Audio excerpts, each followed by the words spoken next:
This is the Game Changers Experience.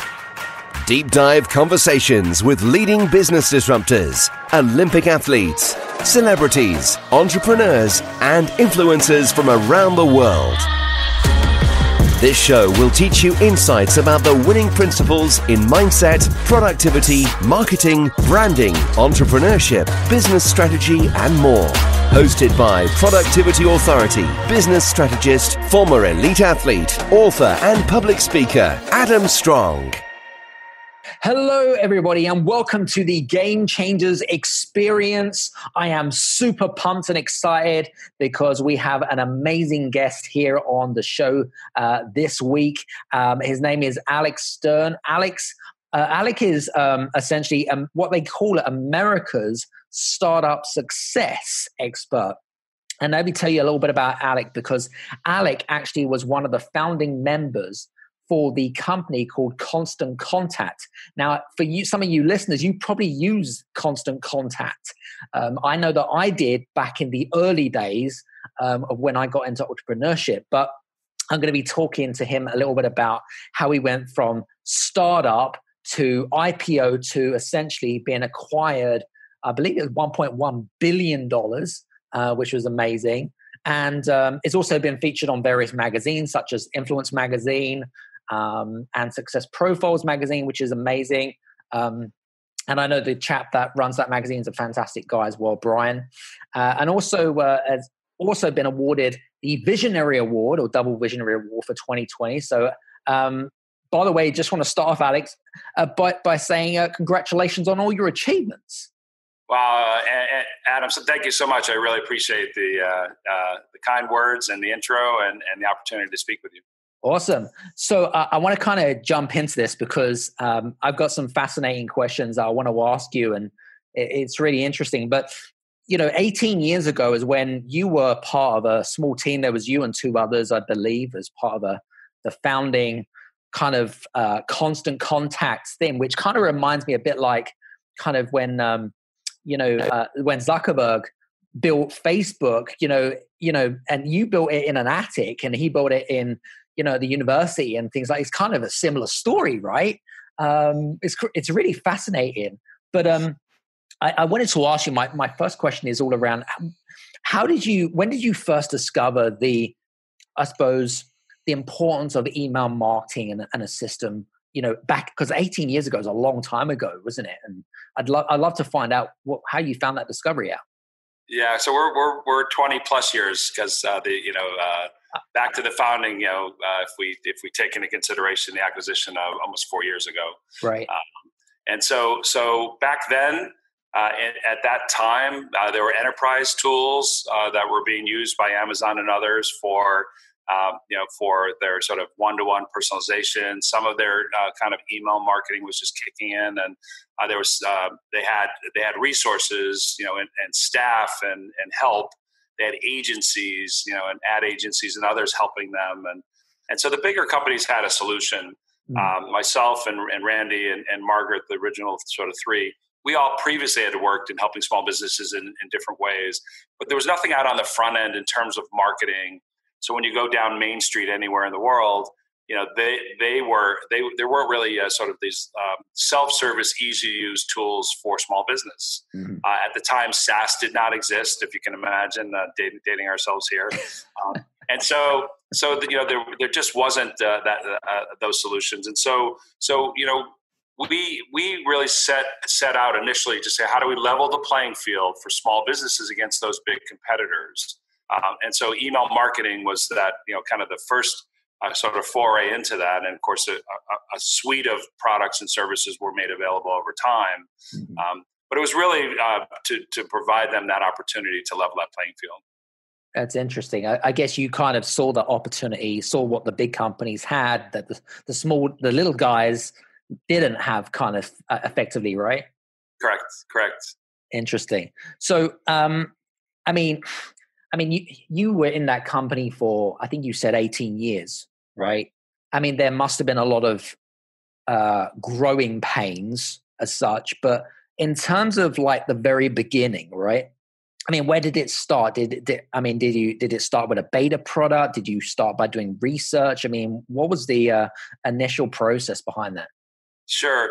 Yeah. So it's just important to note kind of what we had and didn't have at the time. When we started the company, we didn't have a product. We had a PowerPoint and, with some messaging around what we're thinking and doing. We didn't have a business plan. We had an executive summary. We didn't have any funding. We didn't have any revenue. We didn't have any employees, no customers, no success stories, et cetera, et cetera. But what we did have was, a passion to help small businesses. And so we early on, Randy and Margaret on the technical side, and Randy, the original, kind of founder with a technology, if you will. And we wanted to figure out, okay, do we have a solution in this to help small business? And are you saving money, saving time, or increasing revenue? As just some of the examples of how you help your target market. And so we wanted to not only increase revenue, but when we went out there, I went out and, sort of interviewed and talked to small businesses and asked them, what are their goals? What's their vision? What are the things that they're looking for? What do they want more of? What don't they have that they need? And so we've got things like, I'd love to stay top of mind with my current customers. Would love to drive more revenue. I'd love my customers to come back in and do more with us. I'd love new customers, et cetera. And so once we learned what that they were looking for, then it was basically our positioning back to them and saying, in our value prop, if we could provide you a self-service, easy-to-use tool, that allowed you to do those things, would that be of interest? And of course, they got wide-eyed and said, yeah, of course. And so then it allowed us to, sort of begin with that premise. And so we started working on the product. It wasn't complete. We always run into startups and we're in stealth mode. I got to put it in quotes, stealth mode to just keep close to the vest and don't want to share the idea and afraid someone's going to steal it and this and that.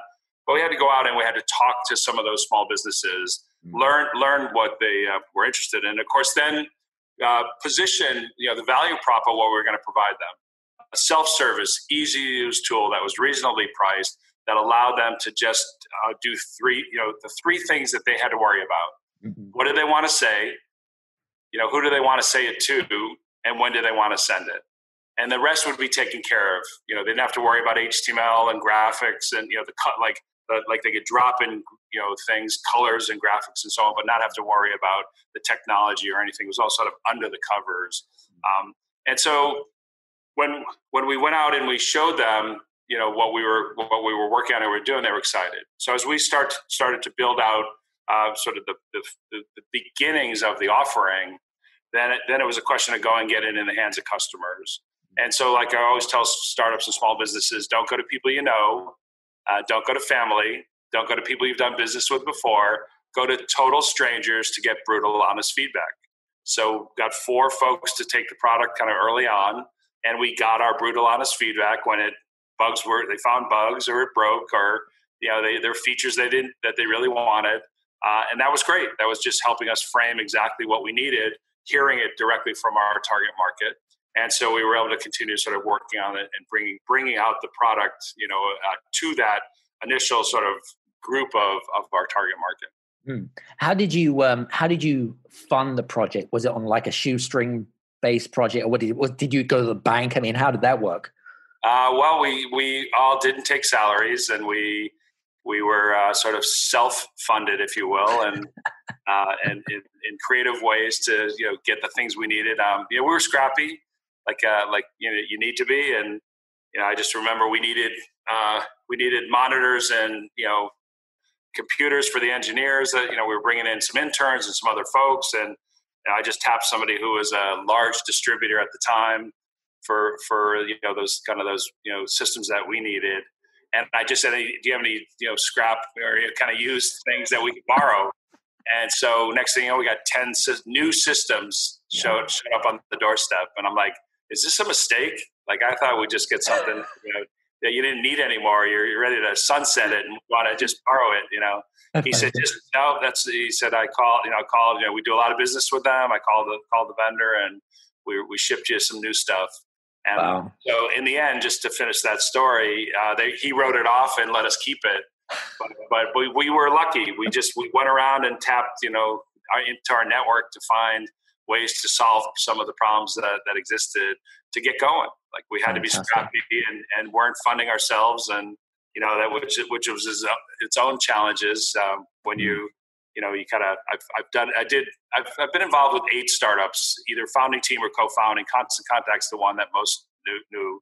So I had a few others prior, and then some after. But the key thing was that we were all in. We loved the idea. We were passionate about what we were able to get going with, and then saw our target customers' excitement with what we're working on, and so that gave us the fuel to go when there was not going to be sort of money in hand initially. Love it. In terms of like the growth, though, was it like? I mean, what was the curve like? Was it like a straight curve up? I mean, how was the curve? Was it like bumpy and roller coaster ride, or what? Yeah, so I guess I guess it would be a flatter version of a hockey stick initially. So it's not I think a 45-degree angle, but it was a little bit less in degrees. And so initially, I mean, it took us a couple of years to really kind of get our arms around exactly what we were doing. We got those 4 customers sort of on board. We started to bring in a few other folks. We were soft circling some money, for actual investment. And it was around the 18-month mark or a little bit later, we started taking in money, from the outside to 18 months or so. But then, within a couple of years total, that's when we started to get it in the hands of folks. There were some shifts that occurred, like SaaS became available. We're one of the first SaaS offerings out there. Wow. One of the first 2 on the IBM platform, and we're case studied as a new SaaS offering for small business. And so that there was just a lot of things that sort of worked in our favor shortly thereafter. Once some funding kicked in, and we brought in some other folks to help us not only on management but also on development and some of the key areas. And then we started going, and so that first year of revenue, I think it was 400K, and then it was or 600K, then it was 1.2.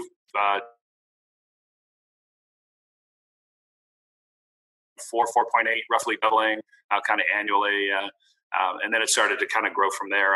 And so one of the things, when we started, in the go-to-market, as I said, we had those sort of 4 customers, which we were able to get some references out of and kind of build case studies, of those 4. And when we started, we were 100% channels. We had partnerships, alliances, strategic partnerships, just channel partners that had access or were in front of our target market customers of the very small businesses on Main Street. And it was through them that we were getting exposed in. And so our strategy for scale and the secret sauce was being 100% channels. We didn't have the funds yet to be doing our own marketing and to drive our own business. And it was too early for the kind of referral effect where someone telling someone else, or they see someone using something and they like it too. When your base is really small, when you go from 1 customer to 2 and double, doesn't have the impact. And then, if you wow those and you create excitement with those 2 people and they tell 2 others, you go to 4. Like it's slow going. That flywheel is slow going. Channel strategy is slow going. And so we just needed some time for that to sort of catch up and then, be able to sort of take off from there. So it's very, very, very strategic. Yeah. Were these like strategic partners, or were they kind of like strategic alliances? Because or was it like, you mentioned about people that have access to maybe entrepreneurs. Were they types of people, and then you give them like a kickback? I mean, how was that? Yeah, so this could be its own show.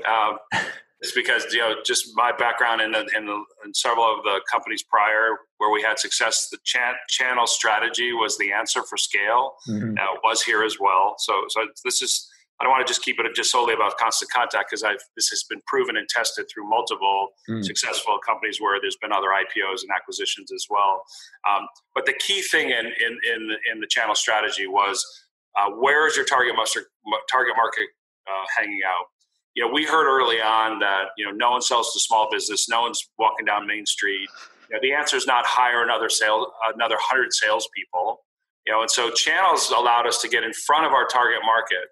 And those come in all different sizes. And And I always challenge folks, there's at least 15 channel categories that you could find within sort of your business of where your target market's hanging out.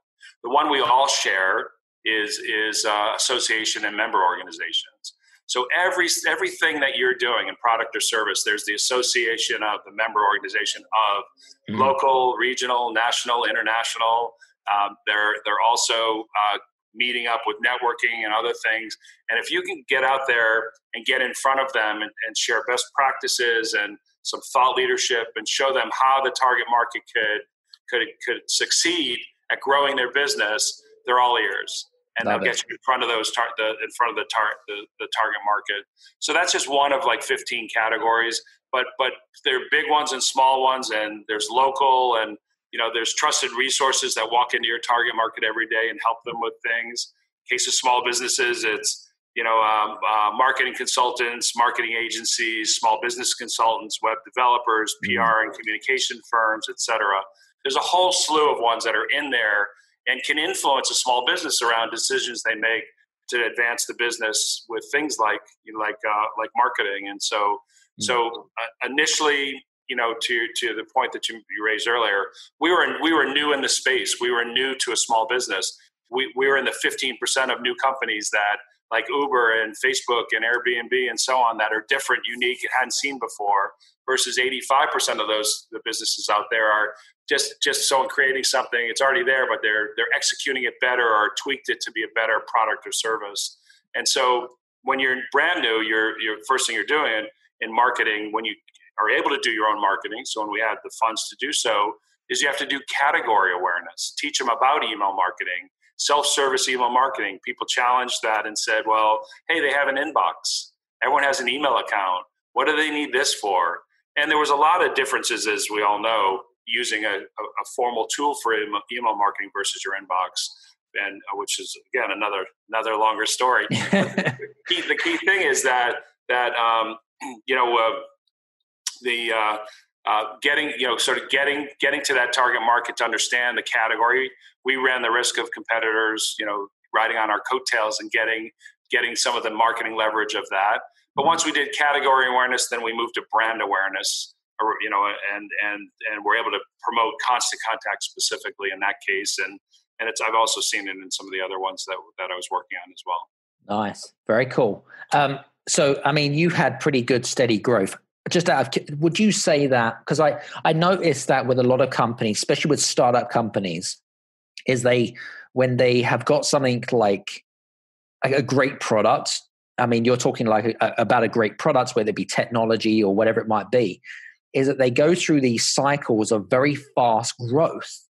I mean, I don't know if that happened to you, but, it's a bit like there was if we look at WeWork, for example, they went through huge growth and it caught up with them so much that actually a lot of investors ended up pulling the plug on their investments and stuff like that. But did you ever kind of really, was you ever threatened with too much growth, and how did you control that growth?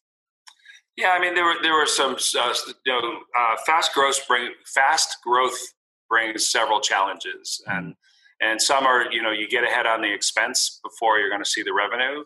In the case of some of the example you just used and others like it, where they really poured a lot of money in to grow fast. And so that's good. And, we at one point we were taking in funds to also invest in, and even after going public, we announced that for several quarters we were going to invest more back in the business for growth than turning it profitable, cash flow positive and profitable. And so, you get some time to be able to do that. And so there are those growing pains. And I think some of the areas that we sort of don't think about, but they hit us, is things like culture. So imagine if in a fast growth spurt, you bring somebody in, you train them, and they're all excited to do their day job, and they're an individual contributor, and 6 weeks later, you're talking to them about becoming a manager, and then 6 months later they're managing, and this happens. And so, how does the culture and how does this passion and to help small businesses and delight the customer and all these things that we lived by, how do you make sure that that's assimilated in with everyone. So there are other sort of factors that kick in that need to be taken into consideration with that fast growth. And it's really, can you manage it well? And and do you have a path to be able to get the revenue to catch up? And so, you get a pass and you're allowed to do that, and people accept that both, externally in the industry, and, depending if you're private or public, it's who's really watching you. When you're private, it's your shareholders or your investors or, the venture capitalists that maybe put in money or angel investors.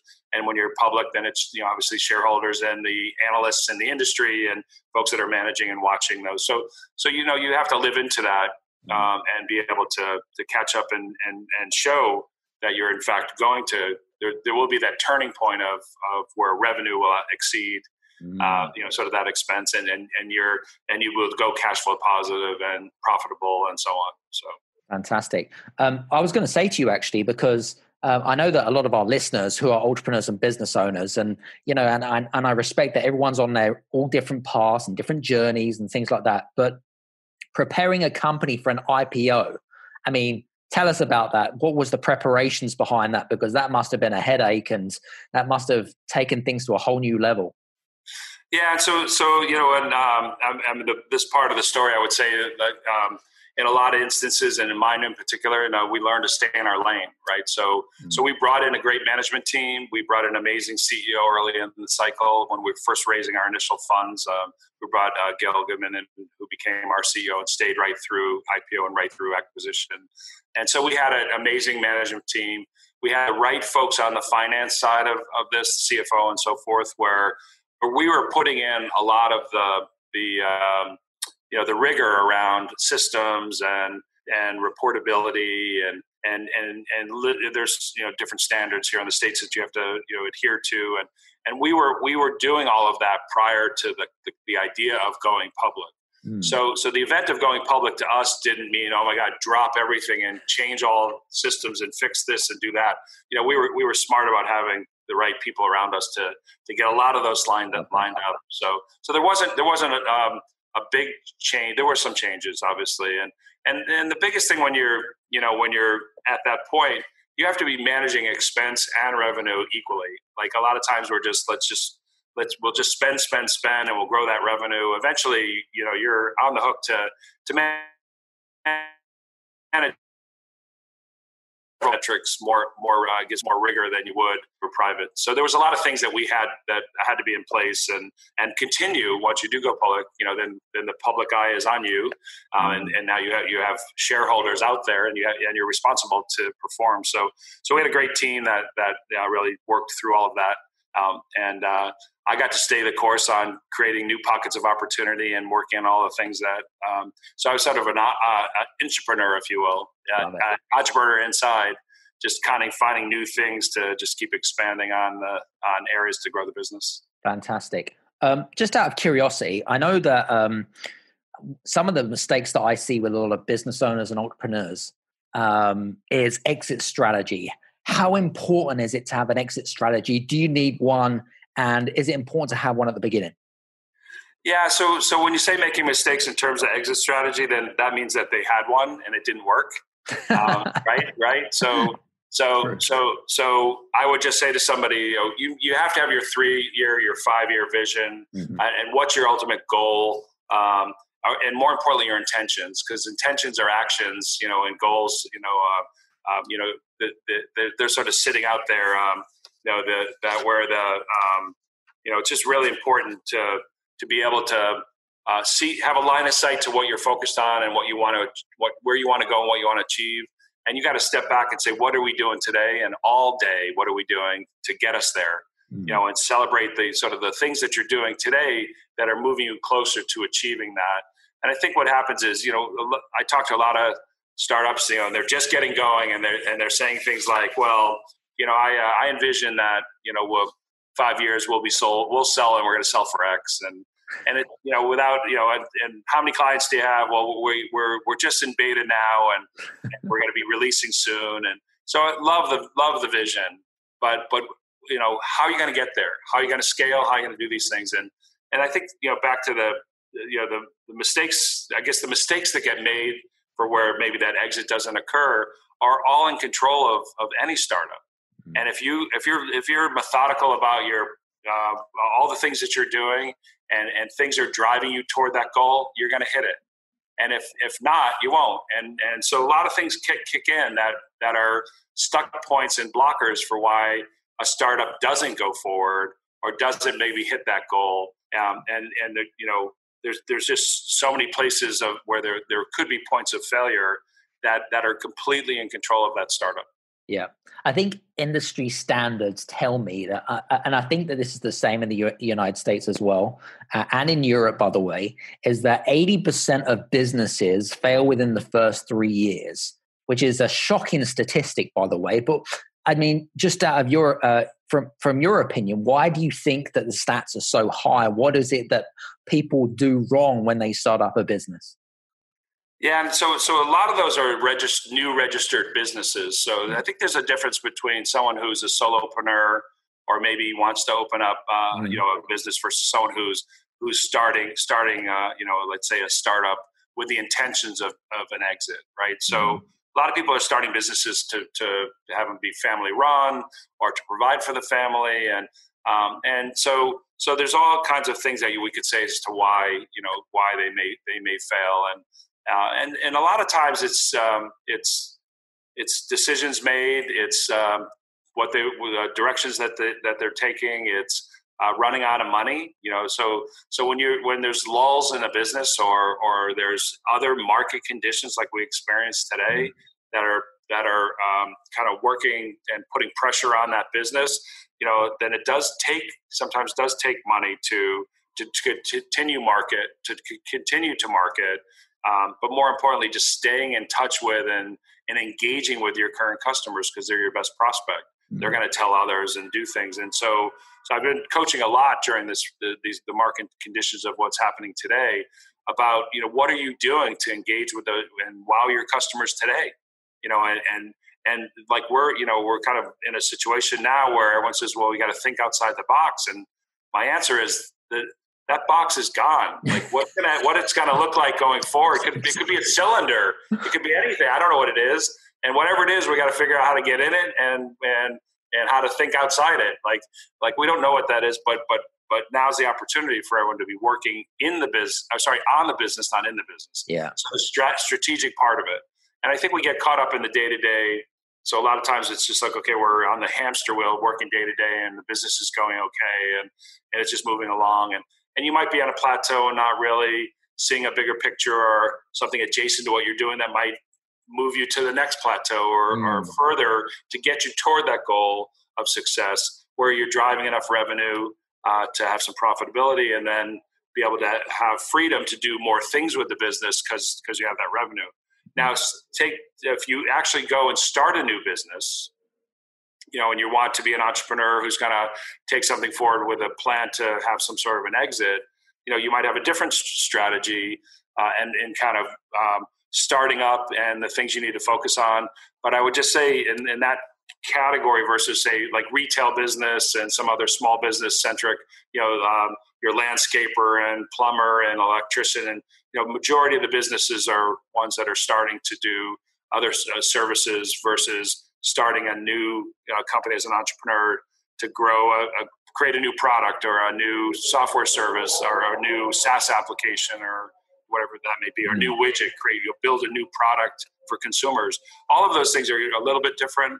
And I think there are some challenges that they face and some stuck points that are pretty consistent that you have to figure out how to knock down for success. That's cool. I was going to ask you, what was your best and worst advice you'd ever received when you first got into entrepreneurship? Best and worst advice. Yeah. So, I mean, I've gotten so much. I'd have to really think through on which would be the highlight reel and the low light reel, I guess, for those. But yeah. So I'll tell you, some have turned into some of my mantras towards success. So I'll just touch on that this way. we all experience a lot of no's. We get a lot of doors shut and a lot of no's, especially in the earlier days. You're shaking your head. You've been there. And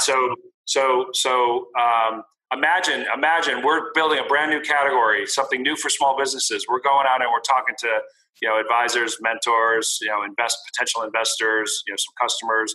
Customers got wide-eyed, but others are saying no one's sells to small business except for big company. You're going to need tons of salespeople. No one's going to use, email marketing. No one's going to use email marketing. They have an inbox. They all have an email account. Like, what do they need that for? I could give you all the kind of the excuses of why not and the no. And so my mantra has always been a no means not now. And so by that, I mean that it's just timing. And so when someone says no to you, it's just timing. And if you cultivate that relationship, you'll turn many of those no's into yeses. But it just wasn't the right time for them, or maybe you just caught them when they weren't really getting their head around what you were saying. And so this is why anytime I'll get on the phone or to talk to someone, or I'm going to go meet them, I'm like, is this still a good time? Do you have time for us to dive in and talk about this now? And I've walked into some potential investors and they're like, we just had something blow up in the portfolio that we really are kind of, got to get our heads around. I'm like, would you want to maybe reschedule? I'm totally fine to come back. No, that would be great. Like, you got to make sure that the mindset is there to want to listen, and not like, oh, I feel obligated to talk to you, and that's why I'm going to let you, continue with this meeting. And so I would just always take those no's and convert them, into something, into something positive. And I think the second one really relates to kind of accomplishments or successes, right? So you have a small win. You might make a great phone call, or make a call and it's a great call. And so, most people's reaction normally would be to kind of just rest on that and celebrate, right? And so my mantra there is that accomplishments are something to build on, not rest on. So if you have that great call, pick up the phone and make another call, because the energy that you had from that first great call is going to carry through the second call. And then you have a third call and a fourth call. And at the end of the day, celebrate. And so build on that momentum. And we often, if I could take a minute on this, we often lose sight of putting our best foot forward.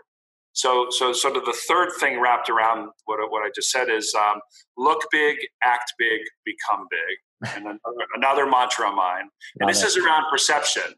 So in the earliest days of your business, I'll ask an audience, show of hands, how many of you have an email address that is Gmail, Yahoo, Hotmail, if you're much older, AOL, AT&T, whatever it may be. How many have an email address for your business, you and your business, that ends in Gmail? And 30% of the hands go up. My first point to them is, how serious will anyone take you if you can't spend $5? You have a domain, you have a website, or even a landing page, but you can't spend the $5 or whatever it is. I don't even know how many pounds that would be. a lot probably. But you can't even spend that to brand your email address. Like, they're not going to take you seriously. I mean, basic things like that. So brand yourself so that you look bigger. Acting bigger is things like, for example, we're all going to get on a call. So, if I were calling you, Adam, to talk about how we might work together or how we might partner up to do more together. And we're going to have these short conversations. Twitter and other things taught us to quick snippet answers, quick little texts, quick little emails. We're all used to that.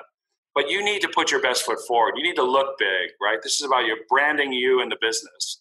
So I would suggest you create 5 slides. And the 5 slides are real simple. Who we are, what we do, what makes us unique, what our customers are saying, and how we might best work together.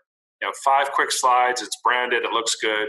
And when we get on the call, I'll say, Adam, listen, I know we're going to chat about how we might work together. I put a few slides together to frame the conversation. Do you mind if I lead the call with those? You're going to say yes. Maybe you won't, but everyone says yes. Come on, man. Absolutely. Okay, perfect. So then I would show those 5 slides, and then you look professional, and it looks like it's not your first time calling someone like that like you as a possible strategic partner. And then when you're done with the call, you create a PDF version of it and you send it. So I'd send it to you. You could share it with others. You could review it later, kind of recall what we talked about. And then the next call is with you and your team. And so I would say, again, I had created some slides. I shared those. I'm sure some of you saw them, but maybe to just level set for everyone, do you mind if I go through those, so with everyone to just talk a little bit about kind of the framing of the conversation? And the answer is always yes. So you own these calls, you put your best foot forward, you look professional. Mm-hmm. And so all of these things will drive, and there's more you can do, but all of these are to drive you to becoming professional, right? If you act it, you look it, you will become it. And so I just see so many startups that are just they're just not buttoned up in a lot of different ways.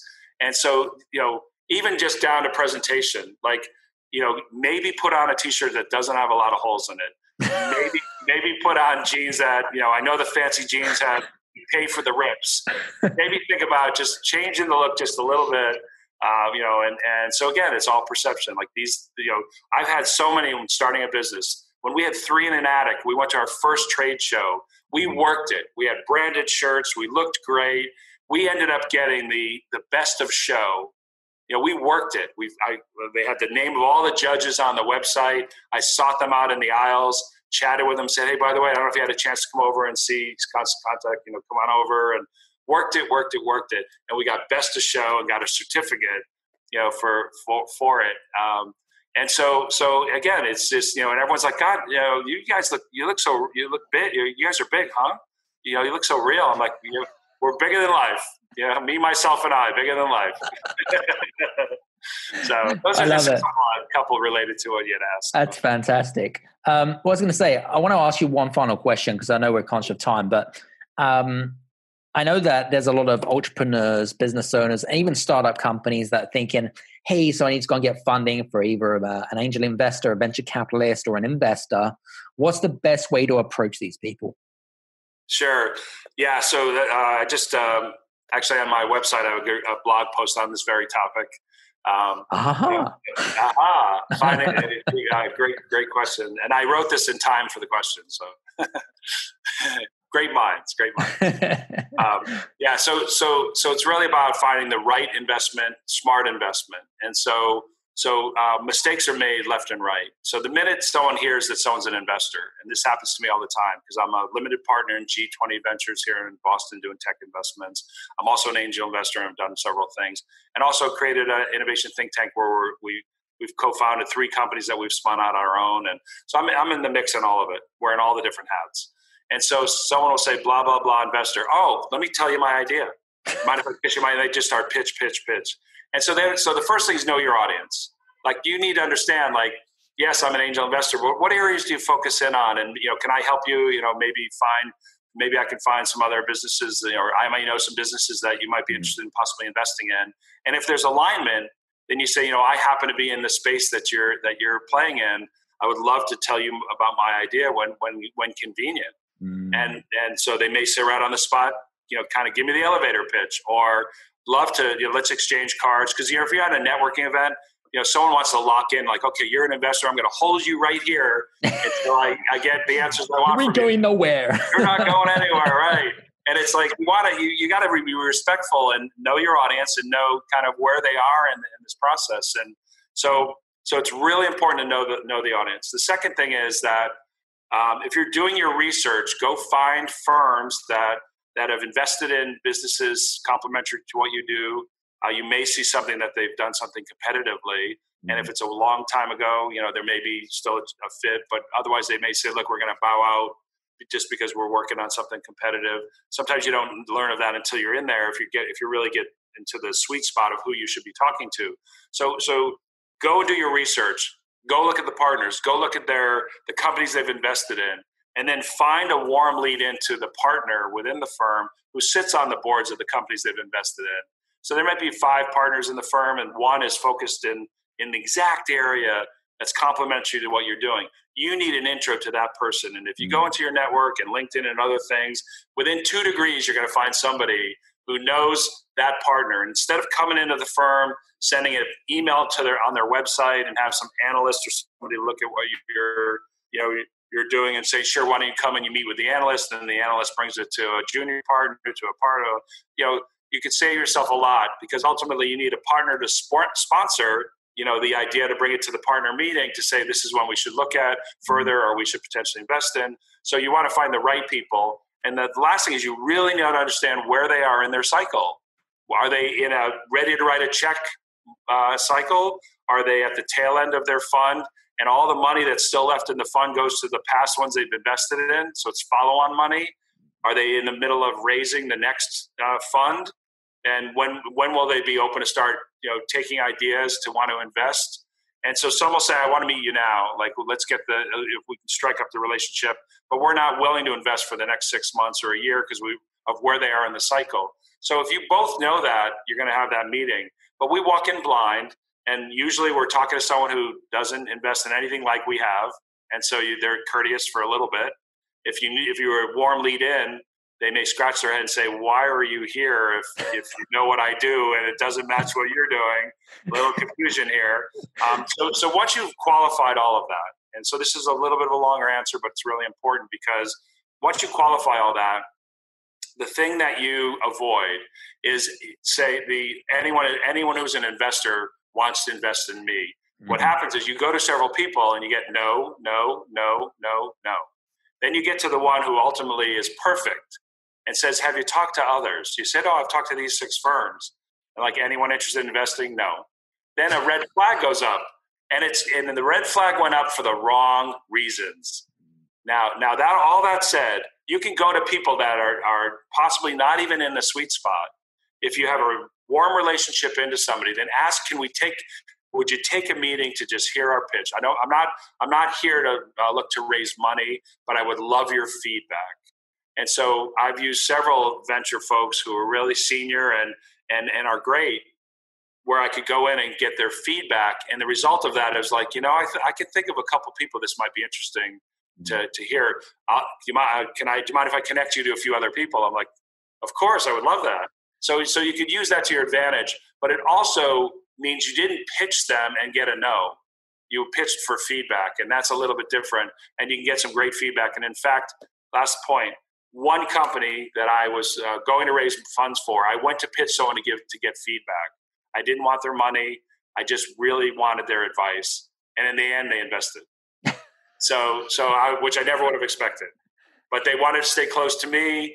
They liked the area they hadn't really worked in a lot prior, and they wanted to invest, and they did. So you just never know, but you got to be smart about it. It's interesting. You kind of use people as guinea pigs, and they don't really know it, right?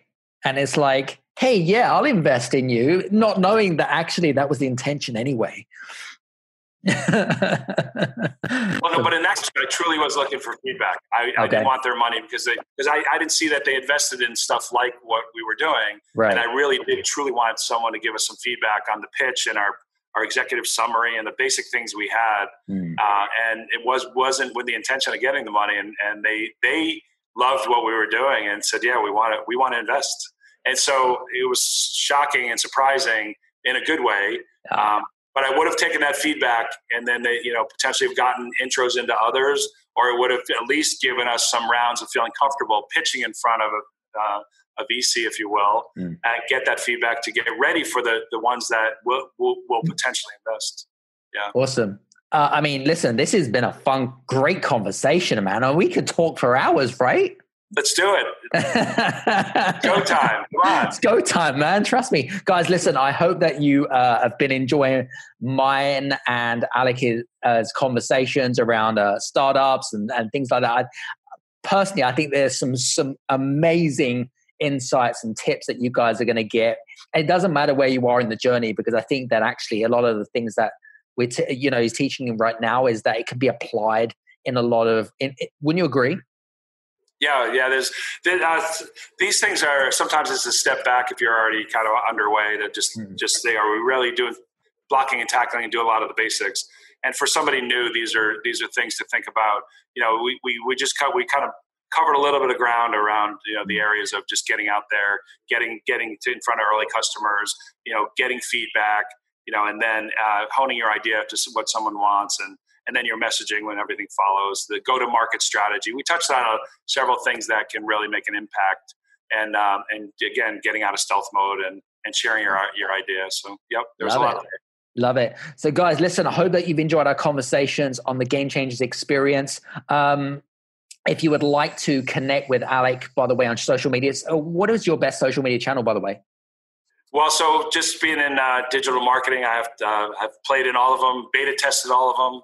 So I've been there from the early days. The best thing is to go to my website, which is Alec, A-L-E-C, Speaks, S-P-E-A-K-S, AlecSpeaks.com. You can learn more. You can see kind of what I'm up to, and there's other stuff there.